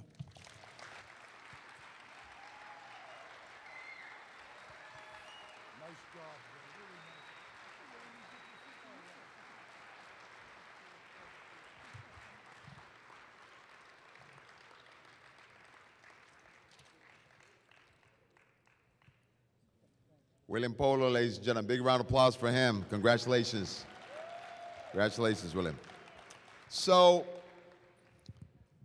we will conclude with a group of outstanding student athletes from the class of 1982-1983 men's basketball team. They include head coach Charlie Titus. I'm going to ask all of them to gather here. Charlie will speak, and he's asking one of the members to speak as well. And then when those two finish, I'm going to ask the team to please go to where that screen is there so we can give you your awards and take a photo with you right in front of that screen. That'll be easier for you. So I'm going to first ask you all to join me. I'm going to speak a little bit about the team, and then Charlie and the one person he's designated. So Charlie Titus, Albert Holland, Robert Awizis, Paul Joseph Costa, Cedric Daniels, Kenneth Avery Hall, Barry Johnson, Roscoe Patterson, John Rice, Michael Paul Shea, Nate Smith, Anthony Tippett, Robert White, Thomas Williams, John Niakaros, and a member of the Rodney Hughes family. Please, all of you, gather behind me. After this, we're going to do a little pickup game, so don't worry about it. They're all going to take off their jackets and, you know. So just let me quickly read a few things. You've read it, but let me share it with you so we all hear it at the same time. This team in 1982-83 was led by head coach and vice chancellor for athletics, Charlie Titus. This team was the first in Beacon's history to compete in the NCAA Division III national tournament, just 3 years after earning NCAA varsity status. In perhaps the most historic season ever at UMass Boston, the Beacons defeated Muskingum by the score of 75-68 to earn the first ever NCAA postseason victory. They remember that game well. In that season, Coach Titus' team compiled an overall record of 19-9, which still ranks as the most wins in a single season in program history. Among the many key wins during that season was a 120-90 victory over Eastern Nazarene College, which still ranks among the highest point total by the Beacons in a single game. They also went on to win the Salem State University Christmas Tournament and the Harbor Invitational Tournament. Included on this historic roster of athletes was NABC All-District selections by Ken Hall, John Boo Rice. They remained the only two UMass Boston players to be named all-district selections in the same season. In 1982-83, this men's basketball team included head coach Charlie Titus, the late assistant coach Rodney Hughes, assistant coach Albert Holland, and Michael Paul Shea, Robert White, Kenneth Avery Hall, Paul Joseph Costa, John Nicaros, Thomas Williams, John Rice, Barry Johnson, Robert Awisis, Nate Smith, Roscoe Patterson, Cedric Daniels, and Anthony Tippett.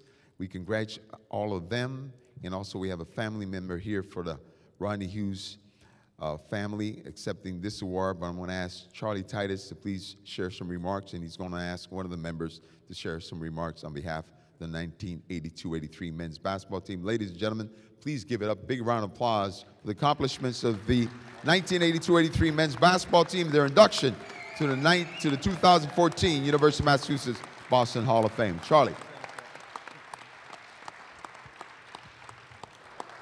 Just a couple of points I want to make. One, this was a great, great team. We have, since 1980, 12 1,000-point scorers at UMass Boston.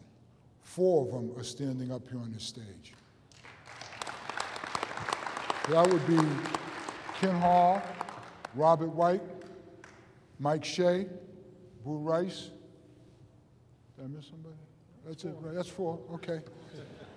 I also want to bring greetings from Roscoe Patterson, who was an integral part of this team. Roscoe, when he finished here, went on and ended up playing professionally in Ireland. And he is still in Ireland. He got married, he has a family. He was coming, but he had to have double hip surgery. And so Roscoe's unable to be with us. Also, another member of this team was Jock Josephs, who these guys actually found the year before in the Wendy's in New Jersey. And Jock ended up being a 6'9" contributor to this team. He's 6'9", really good player. Jock is in Sweden and could not make it over. And we were unable to find Cedric Sea-Dog. But one of the most important parts of this team was Rodney Hughes, who is no longer with us. He was the glue. He was the guy who allowed me to crack a whip and to be myself while he sort of brought up the rear along with Coach Holland and made sure that we were able to be successful. He's a guy that we miss dearly. His daughter's here today to represent him. Mike? Good evening, everyone. I'd like to thank the selection committee for this great honor. I also would like to congratulate all other inductees, and I'm happy to be up here as one of the co-captains along with my close friend, Ken Hall.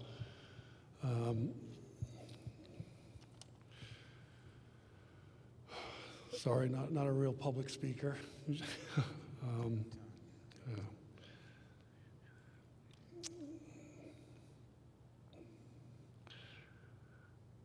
We'd like to thank the Hall of Fame again for this great honor. And it's hard to believe it was 32 years ago, around this very time and in this very gym, that the guys on this stage came together to do something very special. The UMass basketball program had just begun an NCAA-sanctioned program 2 years earlier. Within just 3 short years, the NCAA selection committee took notice and recognized us as one of the top 64 teams in the nation and invited us to participate in a prestigious March tournament. This is something each of us is very proud of. Without question, every player, along with the coaching staff, sacrificed and worked extremely hard to prepare for the 82-83 season. We practiced 4 hours, 6 days a week to get ready, which is known as abuse. And we continue to work hard during the season as well. While others were sleeping late on Saturday mornings or during semester break, or on holidays like Thanksgiving and New Year's Day, we were running sprints in this very gym. In 1982, the program was fortunate to have one of the best freshman recruitment classes in the history of the program that year.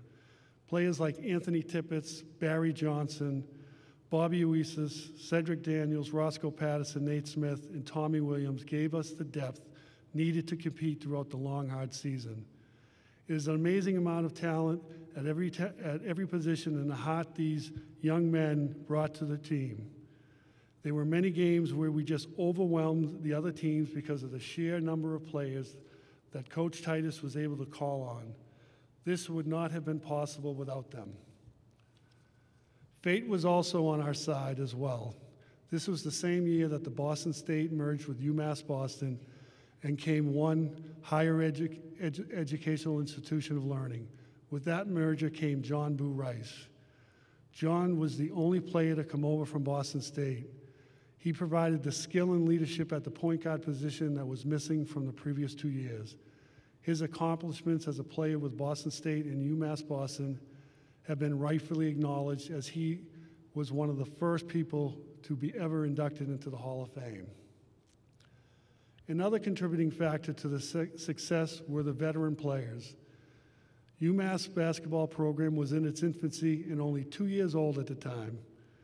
Despite the disappointing results from the previous 2 seasons, Ken Hall, Rob White, and I did not give up and returned for the 82-83 season. Nippy and Rob alone could have easily taken their talent to schools with more established programs. Other veteran players like John Neocaros and Paul Costa, who joined the team in the second year, did not let the previous season discourage them from coming back for the 82-83 season. Any one of us could have walked away, made the excuse that the time commitment was too much, and no one would have blamed us. But none of the veteran players gave up. But by showing up to play in October of '82, the veteran players demonstrated our commitment to the program and to each other. And as fate would have it, by showing up to play in October of '82, that commitment has been rewarded with this acknowledgement tonight. Ken Hall and John Rice have already had the good fortune of being inducted individually into the Hall of Fame. As I mentioned, John had a great career with Boston State and UMass. Ken Hall, without a doubt, is the greatest player to ever put on a Beacon uniform. I think it is safe for me to say, on behalf of the other members who played on the 1982-83 men's basketball, we are honored and grateful to be joining these two great players, our teammates and friends, in the Hall of Fame. Thank you.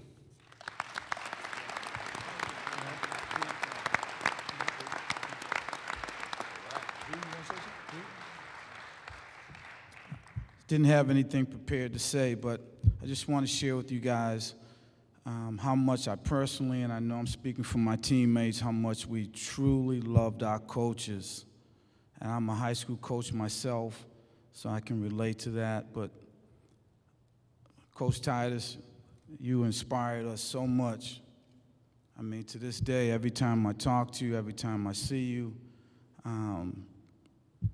you're just an amazing person to me. You just live your life of excellence on and off the court. And Rodney Hughes was a wonderful man. I mean, he did everything for us. Most of us didn't have much.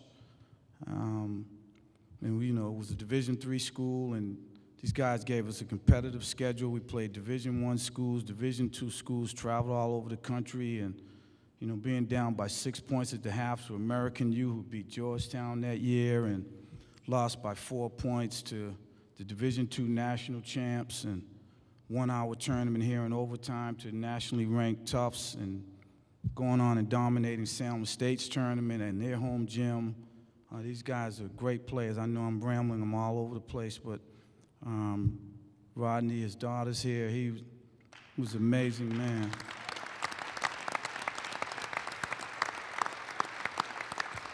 And, these guys, they kept their word. Dr. Albert Holland became my boss.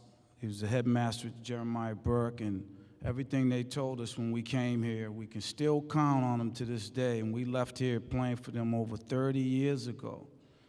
And they're still here for us. And that's just amazing. I just wanted to say publicly, I know I'm speaking for my teammates, we love you guys, especially you, dear. All right. Ladies and gentlemen, the 1982-1983 men's basketball team. Big round of applause for them, please. As I mentioned, I'm going to ask all of you to just walk over there, that screen. We're going to give you your awards and also take a photo with all of you. Well deserved, and thank you so much. Charlie and the coaches will join you as well.